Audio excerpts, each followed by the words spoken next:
welcome to the Deep Dive. Today we're jumping into one of the biggest international signings of the winter.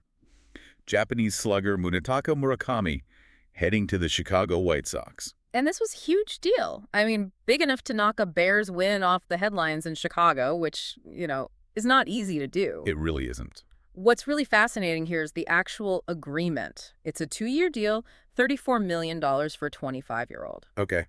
He's going to wear a 9 to 5, but the critical part for the business side is that he can become a free agent right after the 2027 season. So it's a short-term, prove-it kind of deal. Exactly. A high-upside gamble. And that really sets up our mission for this deep dive. We've got sources basically screaming that he's a future MVP and other reports that are, frankly, worried sick about his contact rates. Yeah. So we need to figure out why he's so anticipated, but also balance that massive ceiling with the very real risks. Yeah, the things that make him polarizing. Let's start with the hype. I mean, his background in Japan is just incredible. Oh, it's staggering. He was a 4-time All-Star, the 2019 Rookie of the Year in the Central League. Right. And he won back-to-back MVP awards in 21 and 22.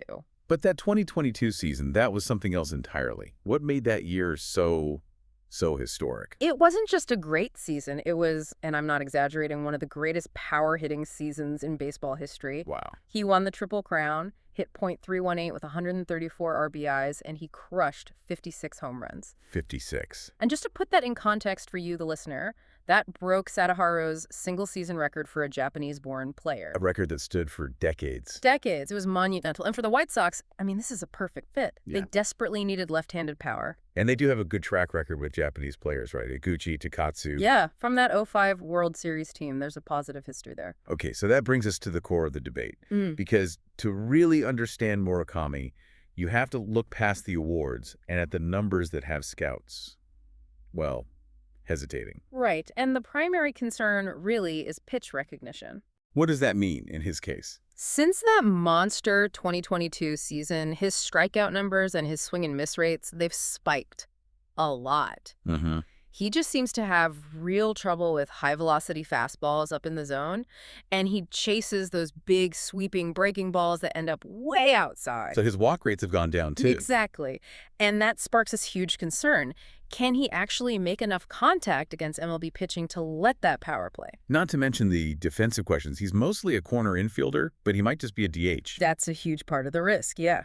But there's a counterpoint here, and it's a big one. His most recent performance. Yes, his 2025 season was cut short, only 56 games because of an oblique injury. But once he came back, He was on fire. he was scorching. He slugged 22 homers in those 56 games. That's actually a higher home run pace than his record-breaking 2022 season. His OPS was over 1,000 zeros. Plus, we've already seen him do it against MLB arms on the big stage, right? The 2023 World Baseball Classic. That's the thing. He hit that 432-foot bomb off Merrill Kelly. And the walk-off double against Mexico. Off Giovanni Gallegos. Yeah, those were clutch moments against elite arms. He proved he can handle that kind of velocity. But wait a minute. A couple of huge swings in a tournament, as great as they were, doesn't prove you can do it over 162 games, does it? Isn't that just cherry-picking the highlights? It absolutely is. It shows you the ceiling, the raw power is there. Yeah.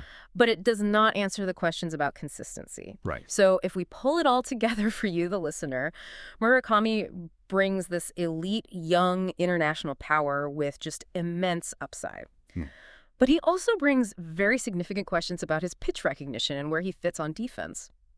So what does this all mean for you? The risk isn't just that he's going to strike out a lot. We expect that. The real risk is that the jump in Major League strikeouts hurts his batting average so much that it starts to cancel out some of that elite power. And that brings us to the final provocative thought here. Is his power ceiling so incredibly high that the White Sox can just absorb that massive strikeout rate and still get a superstar out of the deal? That is the multi-million-dollar gamble they just made.